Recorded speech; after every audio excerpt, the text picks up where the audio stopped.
And we are good to go. Get ready, get ready, get ready. It's Let's Talk Business with Cheryl J. Cuso. It is the second hour of our show, and I'm here with my co-host, Dr. Shanae Davis. Listen, hello, everyone. Happy Diabetes Awareness Month.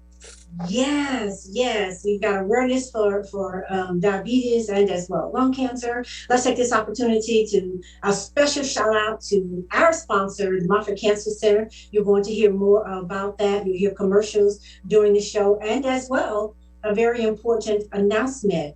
Miles for Moffitt. So stay tuned for that. We do want to take an opportunity to just kind of do a quick rewind, send a shout out to a young lady that encouraged us with the show and who is also the second half of In Touch News Radio, our very own Tampa Bay Tammy. Here we're sending you a virtual hug and want to make sure that you are doing well and feel better. Do know that you are in our prayers. Oh, love that smile. Check in with us, Tammy, and let us know how all is going with you. You know, because we have a doc in the house too.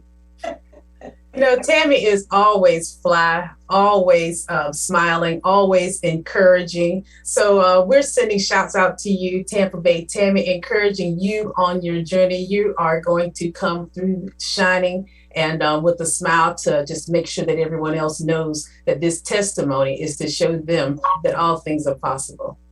Get well. All things are possible through God. So you've got an amazing faith walk and journey, and we look forward to hearing your story. Let's go across the bay where history was made. And I don't know if you know this, Dr. Davis, but Ken Welch, father, and I want to say about 35 years ago, made his first bid as a mayoral candidate. And fast forward, history, look how long it took. History is made that his son, Ken Welch, gets to stand in that position.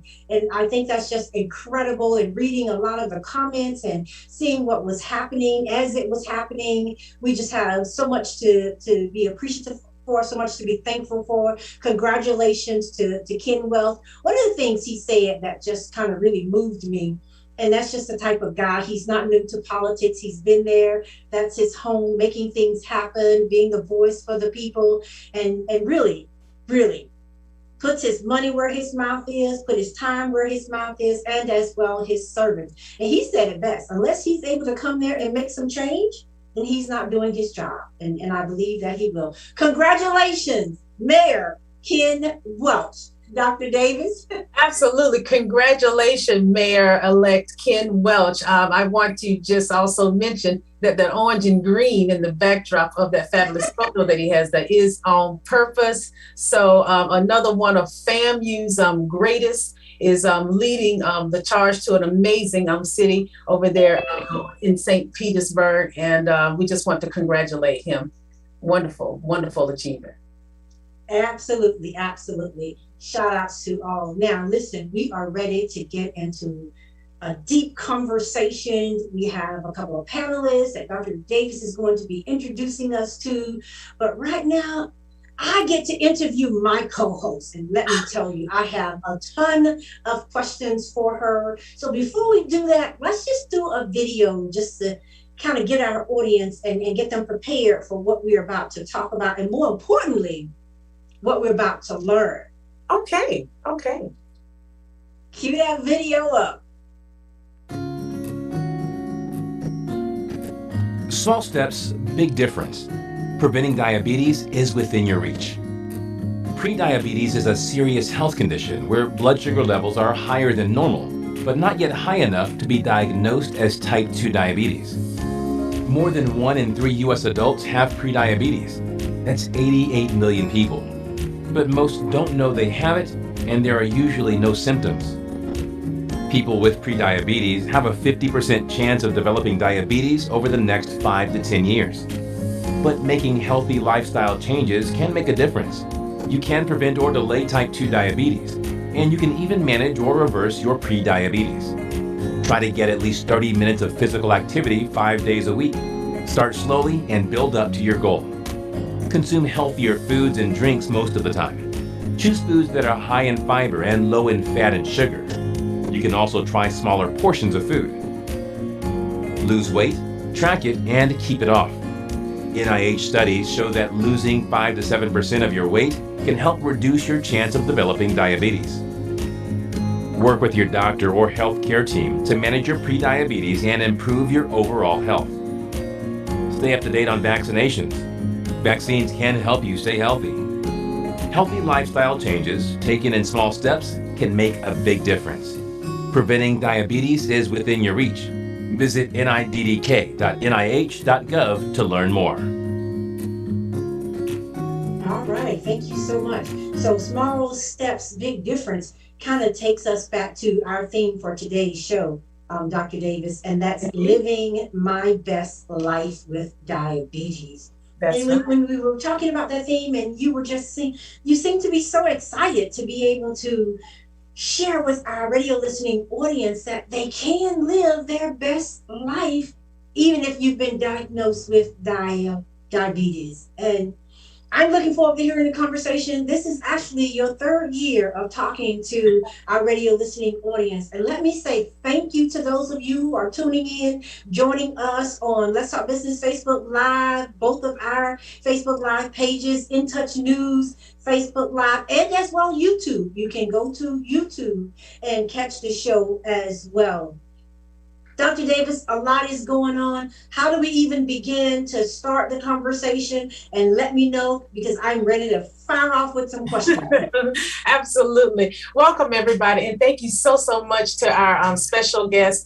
We have Mr. Derry Maury and also Ms. Talicia Cheney here, just as our community advocates for diabetes. But also, you know that I've been an advocate for diabetes for so long. We talk about so much on the show, but November has always been National Diabetes Awareness Month. A quick shout out to our sponsor, Moffitt Cancer Center, and acknowledgement of all the common risk factors that diabetes and all cancer risks have in common.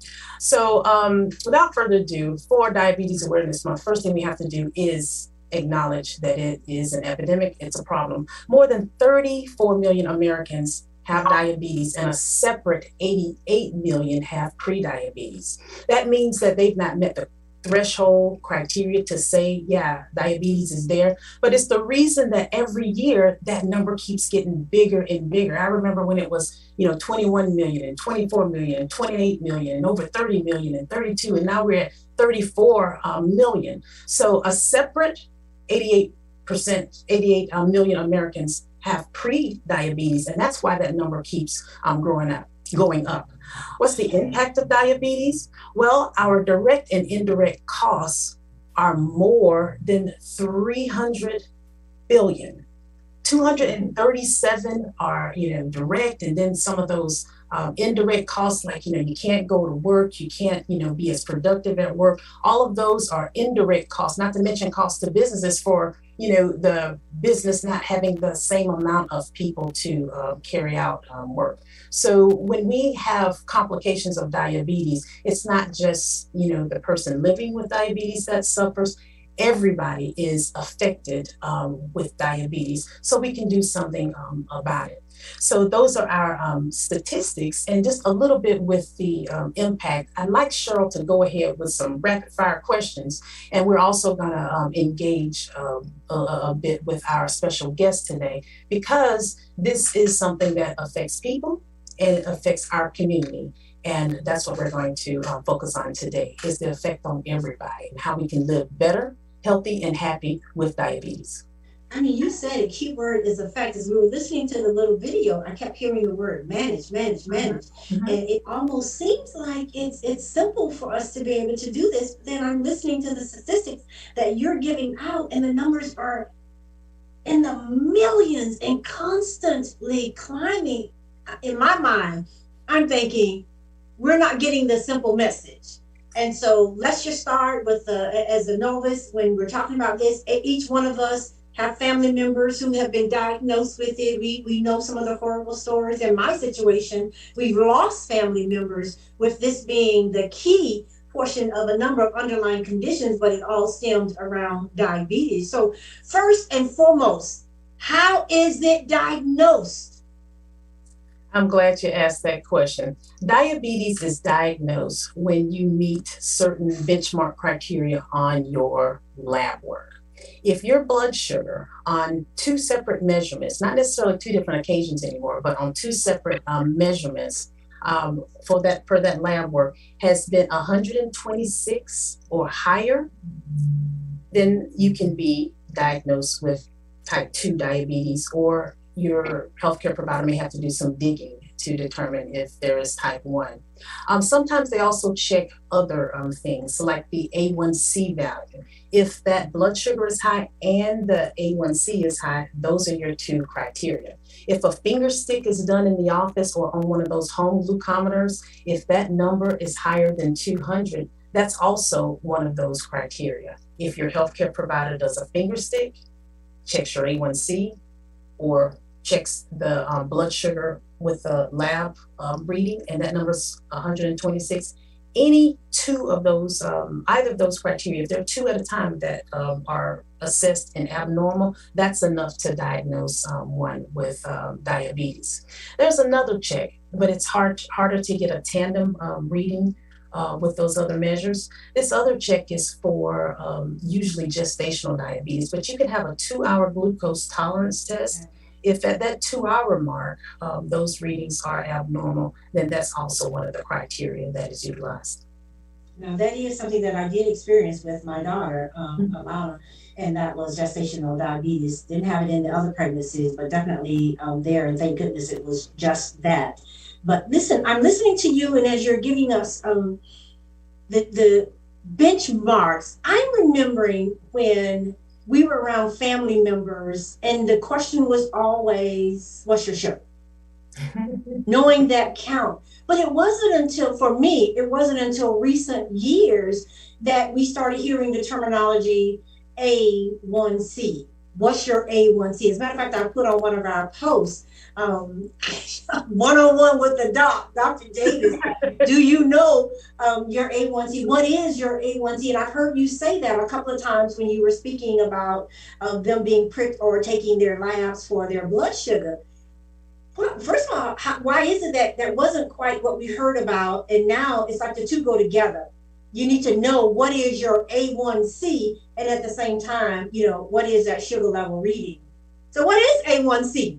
A1C is that benchmark risk, or like a report card almost, but it's the benchmark for us to tell how well the diabetes is controlled clinically, and also tells us about what the patient's risk is for having diabetic complications.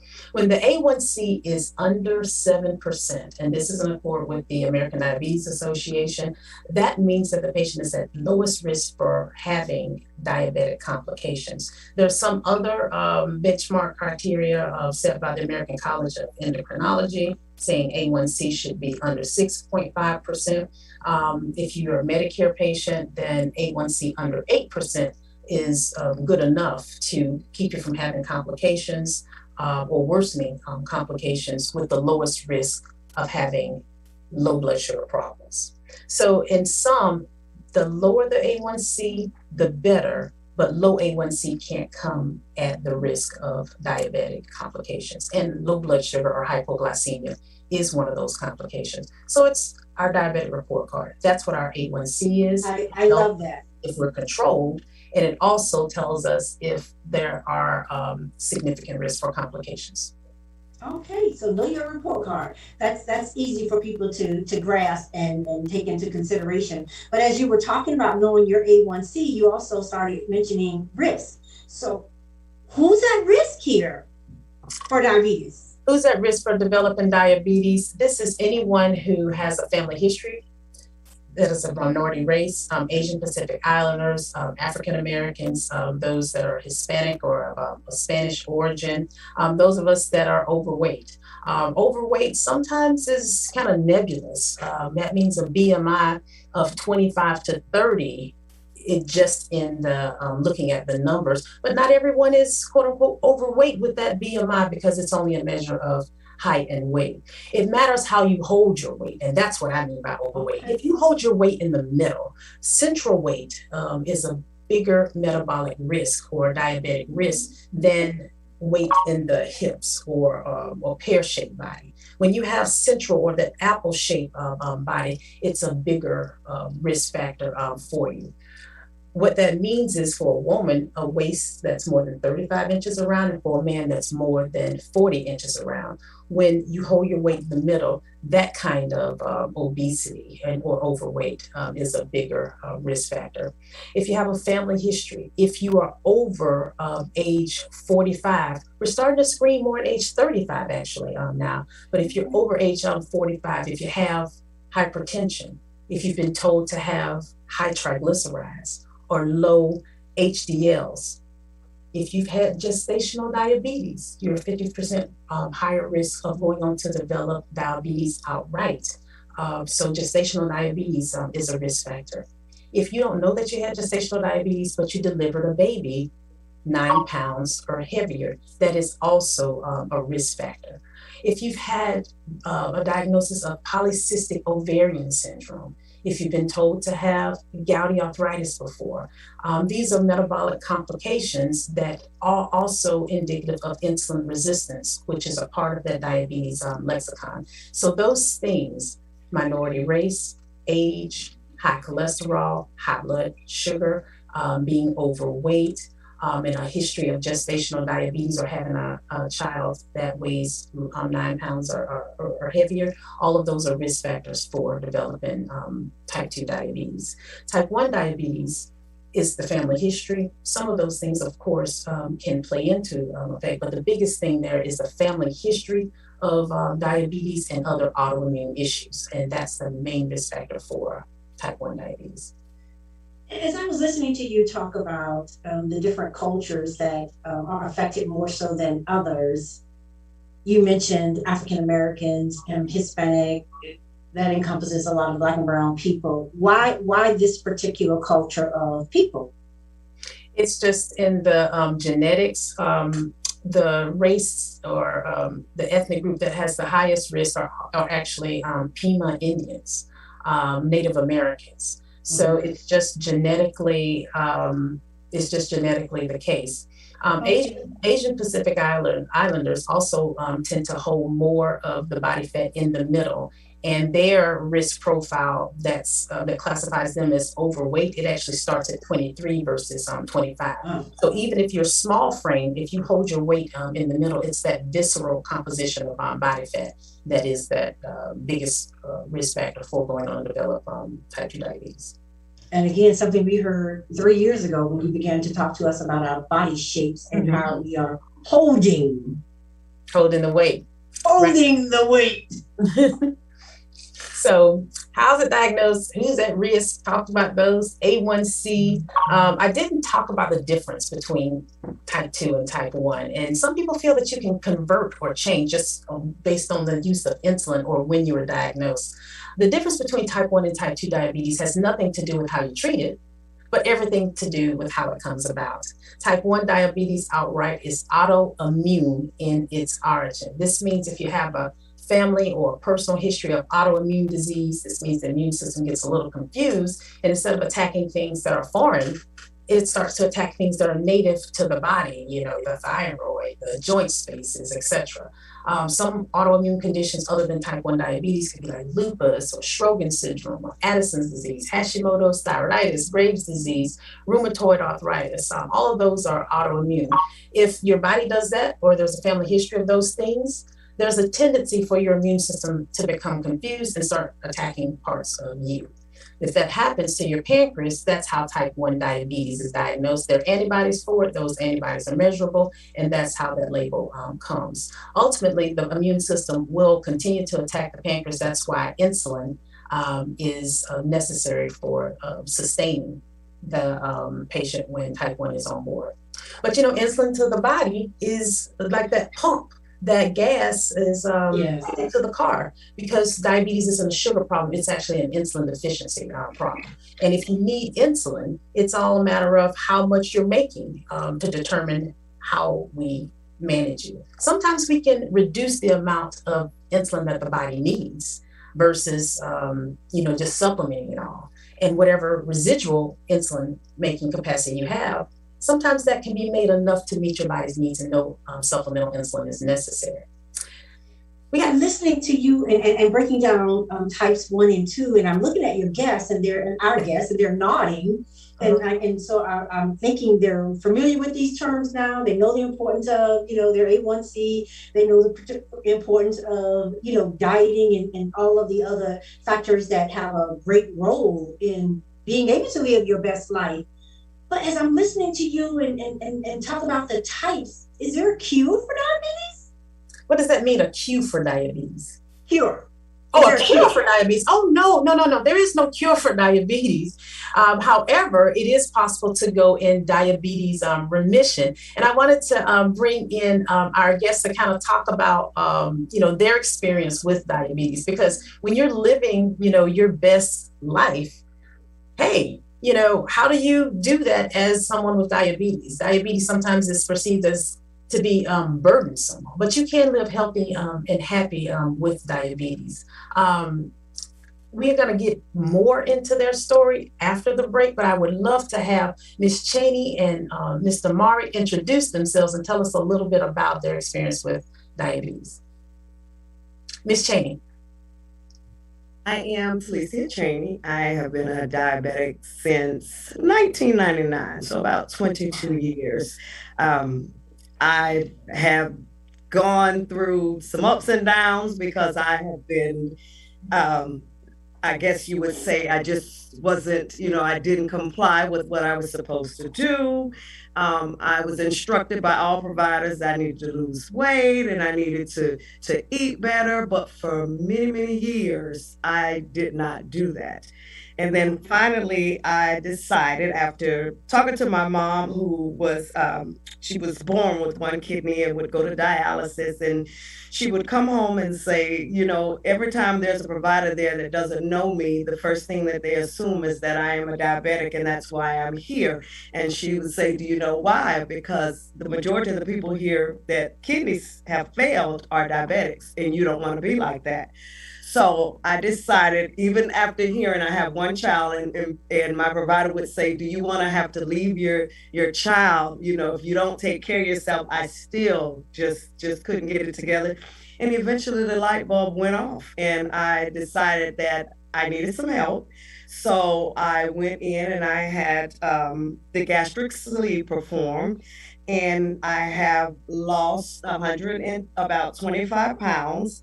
And it has been just the greatest thing ever. When Dr. Davis talked about A1C, I can vividly remember having an A1C of about 13 and 14, and providers would look at me and say, you're going down the wrong road. And now I can say that when I look at my A1C, I'm at a 6. I've been as low as a 5.7. So that is just the best thing ever. And now that I have gotten myself all together, I think that, wow, this wasn't so difficult to do after all. Question though, Ms. Cheney, and I know we'll get more into your story, after the break.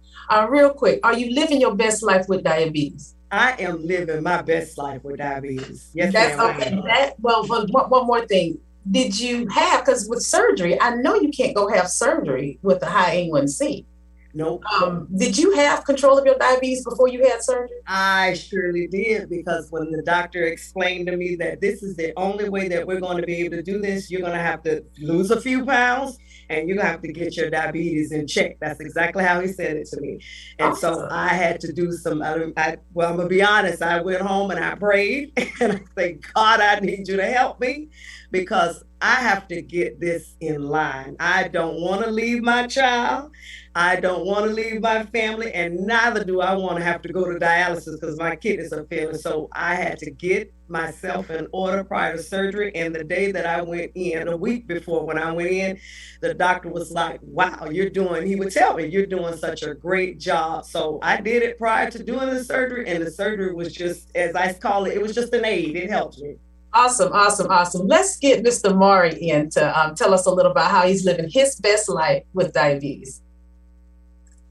Well, I got to say that, my life has really changed for the best in this last year. In 2021, I've never taken my diabetes seriously until this year, where I actually went to, like a year and a half ago, I went to a conference on how to better myself in business. And the speaker was talking about the 3 Ps. And the first one was, if you want to have success, it's got to be professional. Second one has got to be personal. So being, having a great personal life, family, husband, son, father. And I said, well, I think I'm doing pretty good. I have my own business. It's successful. I think I'm a pretty good dad. I think I'm a pretty good father. My father's passed away, so I think I was a pretty good son and a pretty good brother. But the third P was the physical. He said, if you want to have the most success, and I really thought about that, I've always had kind of success ceilings, right? Where I've had a lot of success, but I always thought that I could have more.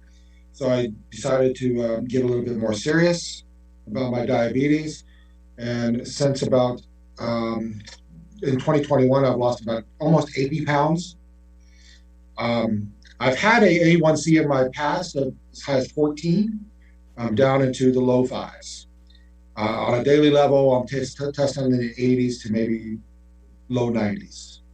So I've had all kinds of issues from gout to blood loss to iron loss and all kinds of things that I've just never taken it serious. But I'm taking it serious now. And I got to say, I wish I would have taken it even more serious. It took me 54 years to wake up, right? So I'll be 55 this year. It's never too late. And Warren Buffett made most of his money in his 50s. Well, I'm going to get control of my life in my 50s. Very good, very good. So I was diagnosed like about 15 years ago, but I always say that's when I was diagnosed. But I'm pretty sure I got diabetes from my ex-wife because she was a pastry chef. That said, though, you said you. That's not why she's my ex, but you said this is just a minute before our break. You said that you lost 80 pounds. Did you have to take medication to lose 80 pounds? That segment before Cheryl said 5 to 7% of body weight loss gets you in good shape. Did you have to take medicine all the way? Yeah. So, medication does help. I've been on a couple of things that help curb my appetite, but it's also come from eating better and just dedicating myself to the gym. So, it is twofold. Listen, life is work. Life is work. work. Just have the mentality that, hey, relationships are work is work, and your body is work, right? I look so forward to that balance. And we're going to have you start off with that on our next segment. We are at the halfway mark, and we look forward to hearing some information from our sponsors. And after the break, living our best life with diabetes. All right. Thank you. Both of them should be the poster child. I mean, I cannot wait to delve a little more into their stories. So for this commercial break, because we are on Zoom, you guys can go ahead and put your videos, stop your videos, and we'll be back in 2 minutes. Thank you. Cancer affects everyone, but minority populations are often hit hardest. Moffitt Cancer Center is working to address the barriers that keep some groups from getting the care they need. African Americans develop cancer at a younger age, have more aggressive cancers, and experience worse outcomes than the general population. While cancer treatment is evolving with precision medicine, who is being left behind? We know for many decades that some groups experience a greater burden of cancer than others. We can prevent it, we can detect it early. It's very beatable when we find it early. I have worked with cancer patients during their treatment. All cancer patients have courage. So my treatment was about 18 months. I had 3 cancers and 7 surgeries. But my son told me, like, Mom, you're the strongest person that I know. Moffitt saved my life. During COVID-19, Moffitt is a safe place for your cancer care. Call now to schedule an appointment.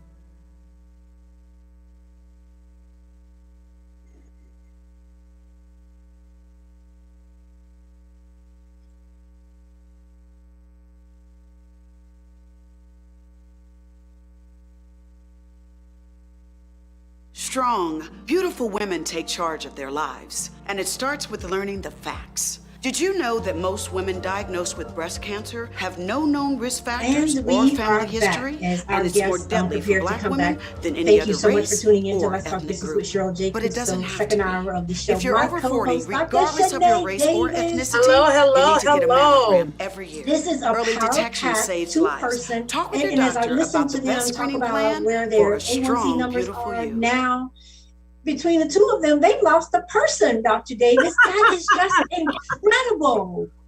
And it takes, I'm imagining, we all struggle to lose 10 or 15 pounds, but almost 100 and then over 100. Kudos to you both. That is just exciting. You guys are an inspiration to many. So I'm going to take this opportunity to say, please tag, share this post so that it is heard all over. Both of your stories are just so unique.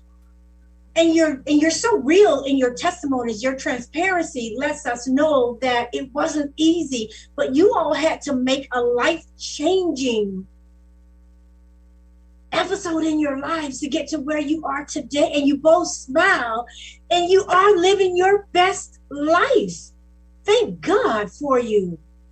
Absolutely. Remember that study that was on that first commercial? They said it was from the NIH. It was a study called the Diabetes Prevention Program. And if you lose 5 to 7% of your body weight, it reduces significantly your risk by like 58%, almost 60%.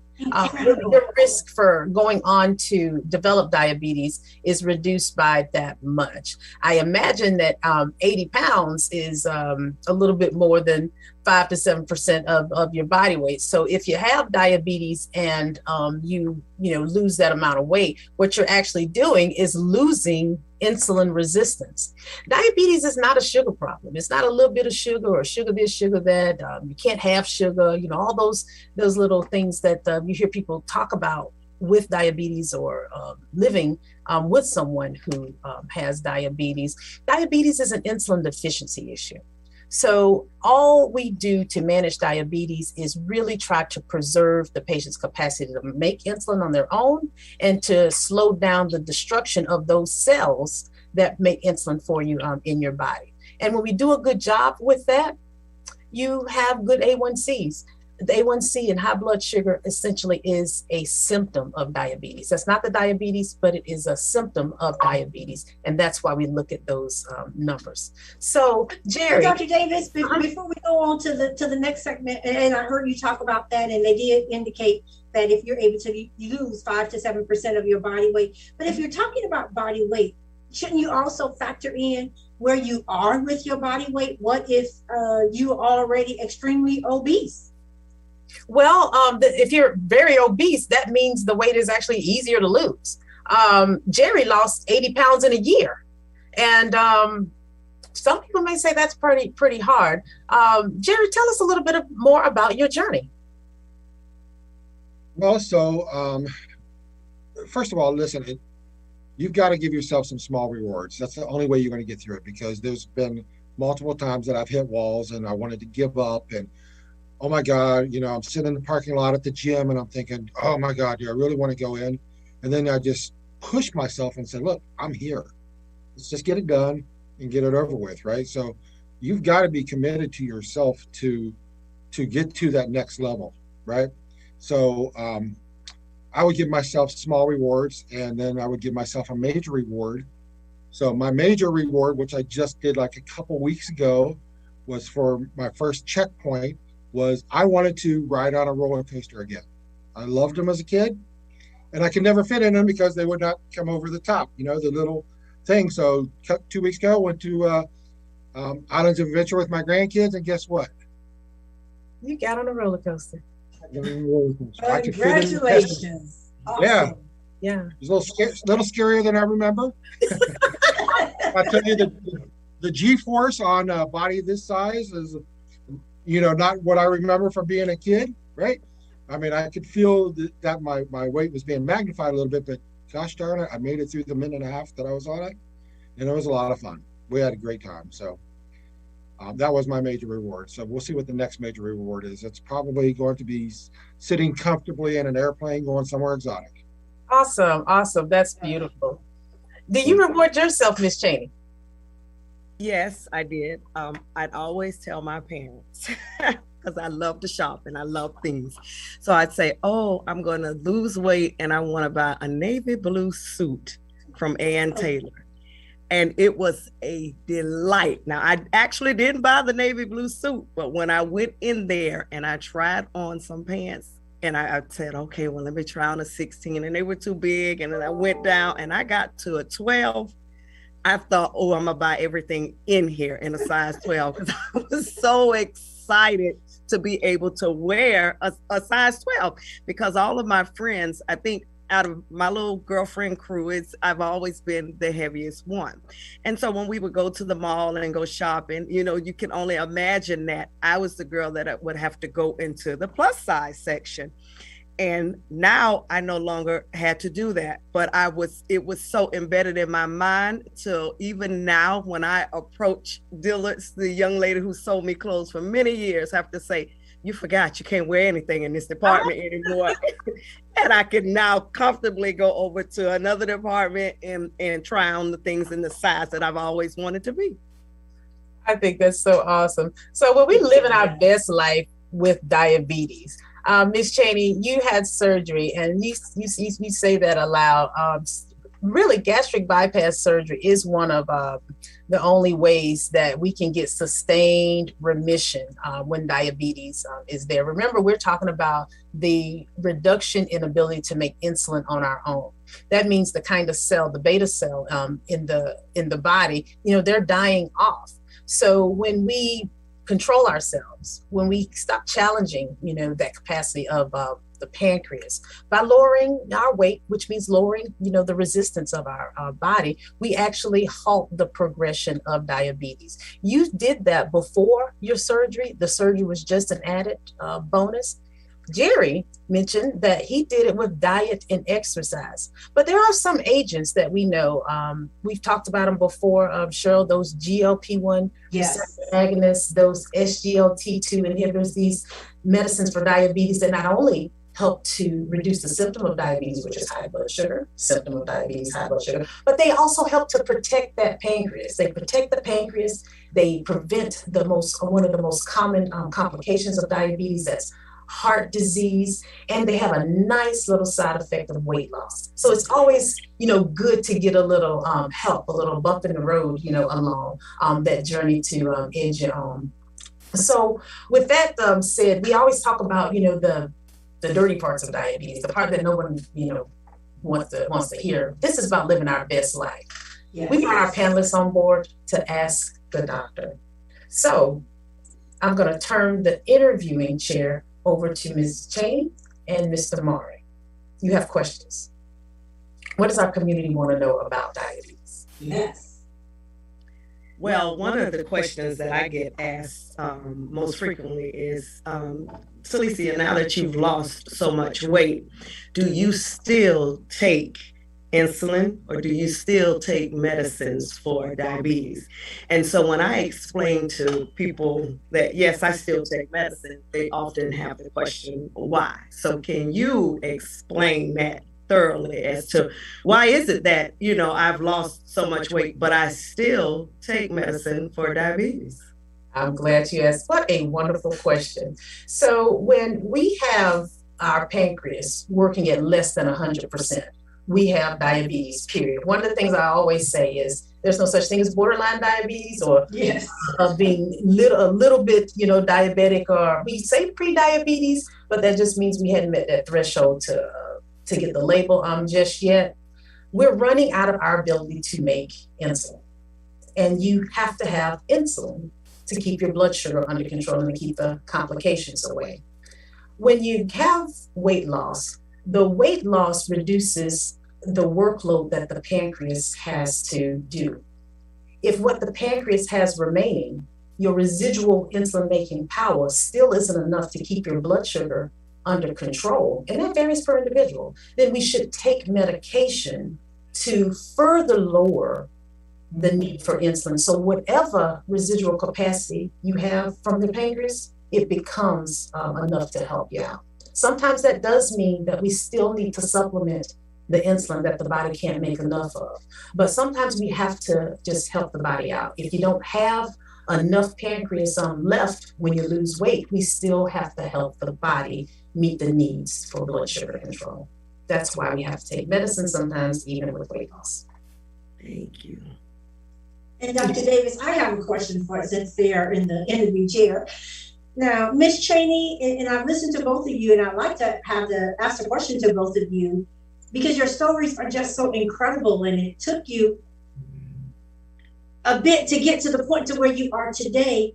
Do you all get to share with your family members, especially those that you may know have diabetes? Do you find it easy to talk to them, or do they even want to listen to you? Ms. Cheney? Yes, I do find it easy. As a matter of fact, about a couple of weeks ago, my girlfriend said to me, she didn't feel well, and she had been complaining about not feeling well, and then she asked me some questions about diabetes. She's like, how did you know? Did you go to the bathroom a lot? Were you thirsty a lot? And so I started telling her some of the signs and symptoms that I knew, and she was checking off the boxes. So she called me one day and said, do you have the machine that you check your blood sugar with? I said, I sure do. She said, can you come down and check mine? I said, I sure will. When I got down there, her blood sugar was like 260. And the first thing I said was, friend, you got to go to the doctor, because I can assure you this is diabetes. And of course, the very next day she went and she came back and she said, yes, I am diabetic. This is what they put me on. I'm going to lose weight. I'm going to exercise. I should have known, we have a family history, but thank you. So she will call and she'll ask me questions, and, and I'll answer her questions, but I surely do. I talk to my friends. We talk about diabetes all the time. They know that they can call and ask me. Even my mother has friends that are much older that will call and say, hey, this is going on with me. I know that you have diabetes, and so they'll ask me questions, and they're always open to listen. They're always open to listen. That is awesome. Thank you so much. And Jerry, and then we'll turn it back over to Dr. Davis.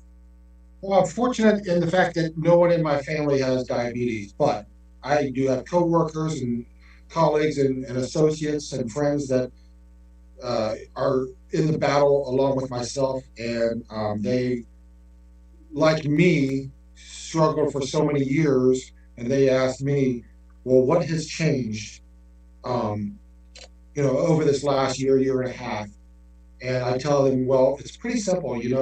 I've been diagnosed for 15 years and really didn't do anything about it. So the first thing is you got to make a decision. But the second most important thing is you got to find a doctor that cares, right? That really cares enough to spend the quality of time to educate you. Like I said, 12 years, 15 years, I've been a diabetic, and I've had the same primary doctor, and I got nowhere, right? Not even managed. But the fact that I found somebody new that was a specialist and cared enough to educate me and to go on the journey with me, that realized that, yes, I had the inspiration. I just needed a little bit of motivation and a little bit of discipline and a little bit of support. That was kind of my jumping off point. That is awesome. Thank you both so much. And that's why we are so fortunate to have Dr. Davis here. And for those who are her patients, she breaks it down to where you can understand your condition in layman's terms. And Dr. Davis, I know you have some questions for them, but I do want you to come back and when you can, just hit on the connection with the heart, and as well, why do people go blind? We certainly want to make sure that we get some information on those two items as well. Dr. Davis? Absolutely. And thank you for saying that, Jerry. I always say teamwork makes the dream work.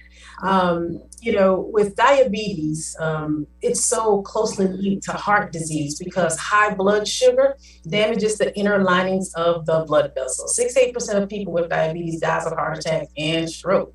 And most people that are over 65 actually has diabetes. And we don't know if that's because of their family history, just got revealed, or if the pancreas is just gets tired when you get your red, white, and blue card. But most people over 65, that's something that we have to look for more often. That's also the age range that we see a lot of cardiovascular and cardiovascular disease, heart attacks, and strokes. So the connection is the damage that high blood sugar does on the inner linings of the blood vessels and on the nerves. When that damage is done, the complications ensue, and that is the relationship. It starts in the smaller blood vessels, the eyes, around the kidneys, the little functional units of the kidneys, the glomerulus, and around the nerves. So this is why we are always asking about if you had your diabetic eye exam in the past year, we need to get that every 12 months when we have diabetics. Have you had, someone check your kidneys? Because kidney damage isn't something that you can feel until your dialysis ready. And also check your feet. I love to say to my patients, check your feet every day that you want them, because the nerves in the feet aren't going to tell you when they stop working, you're just not going to feel. So you have to engage all of your senses. So what Mr. Mari has said is extraordinarily valuable. You got to have a team on board. You got to be educated. And shout out to the Association of Diabetes Care and Education Specialists, which I am a proud member. I am a diabetes educator. With educators, they tell you, what to expect. They tell you how to live happy and healthy with diabetes, so that you have good information that you can share with your provider, and that way your provider can make your care very unique to you. Can't cookie cut diabetic care. We have two very different guests with us today, and they're talking about a similar experience, and they took two separate journeys. So I pretend to be 20, that's our running line, Cheryl, but I've been doing this for, 18, 19, almost, I think 20 years. Yeah, I've been doing this for 20 years now this year. Yay, me. But, you can't be 20. Yeah. So I came out of the womb, managing diabetes. So this segment of the show is for questions to be posited that maybe you hadn't had an opportunity to ask your provider. So Mr. Mari, what question do you have for the doctor today?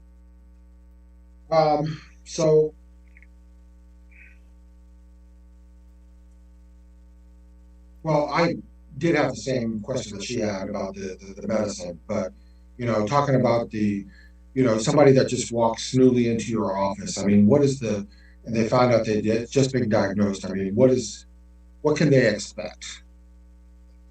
That's a good question. I'm hoping that this may be a similar answer for all providers, but you can't cookie cut diabetes care. I first need to know what my patient knows and understands about diabetes. Almost, always is that I can't eat sugar. I'm too, overweight. This is my fault. I waited. I ate too much, or just something of their own, merit always brings them to me. And then they want to have treatment, temporarily. And then they ask inevitably, when can I come off of all of this? Okay. The first thing to expect when you come to my office is education on what diabetes is, that it's an insulin problem, not a sugar problem. Once we go from the understanding that we're trying to preserve our pancreas function, it becomes an easier walk from there. Afterwards, I get blood work to see where they are on the diabetes continuum.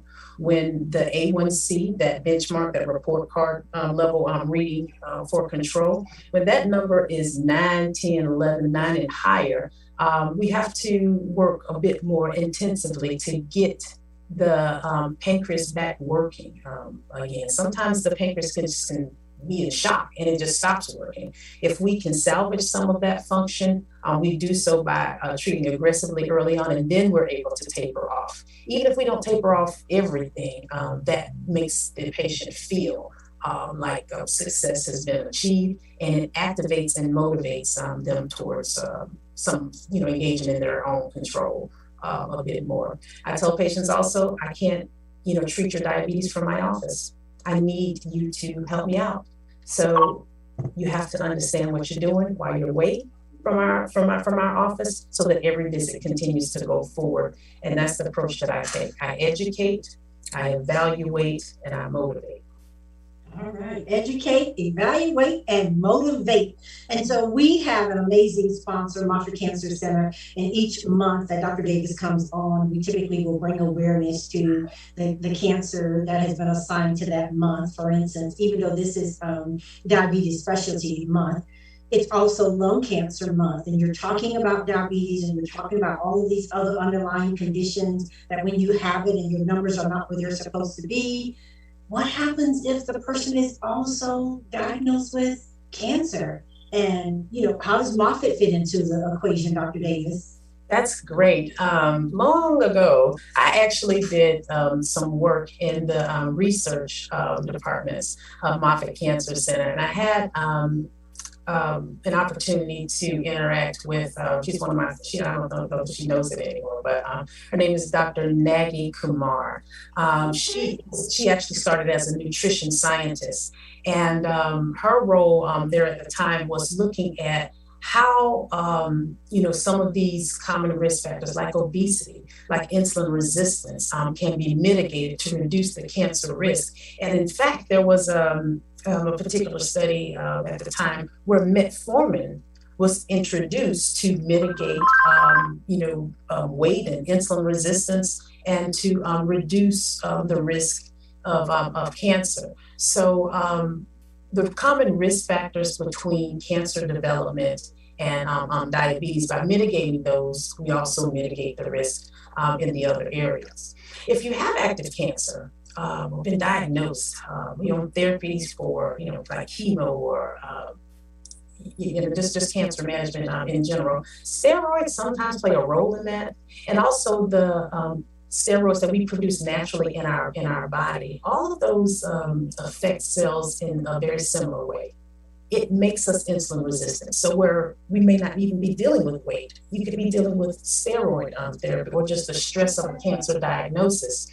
Those things alone block insulin receptors and make the body need more insulin to keep the blood sugar under control. If someone has been told to be pre-diabetic, sometimes that extra resistance is just enough to push them over to that threshold diagnosis range of having diabetes. How do we manage that? The same way as a person with no diabetes would. Okay. We try to mimic the body's response. Sometimes that's by giving extra insulin or providing other agents that reduces the body's insulin need. So we still have to keep blood sugar under control because the complications are the same regardless of why the sugar is high. Good point. Pay attention, know your numbers. One of the things we came across when we were preparing for the show and looking for information, whether it was on lung cancer or any of the cancers, I thought this was an interesting point. And as we had our guests on before, breast cancer survivors, and we have these months that we spend so much time and attention and fundraising on. But in actuality, this particular message, when the author was writing this point about November being Diabetes Awareness Month, what I loved about it as well was they were letting us realize it's not just November. It's January, February, March, May, June, July, August, September, October, November, yes, and December. And I just thought that was a great point and something for us to take away. Don't just look at that month where there's a lot of media coverage, there's a lot of commercialism that's going on. Our patients are going through this every single month. So living our best life is what we are here about today. So in living our best lives with diabetes, can I have a drum roll or something? Because I'm having a moment. I told Cheryl secretly today that I am coming out. I am coming out. I'm coming out of my office. I'm coming onto our social media platforms and onto Let's Talk Business with SJC today to say I have diabetes. I, Shanae Davis, I have diabetes. One of the things that I always say during my education programs is having pre-diabetes, having a little bit of sugar is like being almost pregnant, being borderline pregnant. And in thinking about that, can you be almost pregnant? No, you can't. So 6 months ago, I had my own blood drawn, and my A1C was 5.7%. Normal A1C, and this is the average of how well your blood sugar has been controlled over the past 3 months. A normal A1C is less than 5.7. So 5.6 and less is a normal A1C, but at 5.7%, I said, wow, that must be a mistake. I'm Dr. Davis, I'm the sugar lady, I'm the diabetes lady. Yeah. So I, engaged. I said, well, let me just ramp up my lifestyle just a little bit more. And 3 months later, I checked it. It was still 5.7%. I eat healthy. I think I'm active. But I say all that to say, it can happen to anyone. I talk to my family, and there is family history of diabetes. I didn't know it all. I didn't know it, at the time. But as I learned and I had discussions with my family, I do have a family history of diabetes. So what have I done in the meantime? I'm glad you asked. She's living her best life. Right, I'm living my best life. But more importantly, I hearken back to the things that I know best. The Diabetes Prevention Program was a study by the NIH that said even without medication, with intensive diet and exercise and attention to what you're doing, a 5 to 7% loss in body weight can reduce by 58% your chances for going on to develop diabetes outright.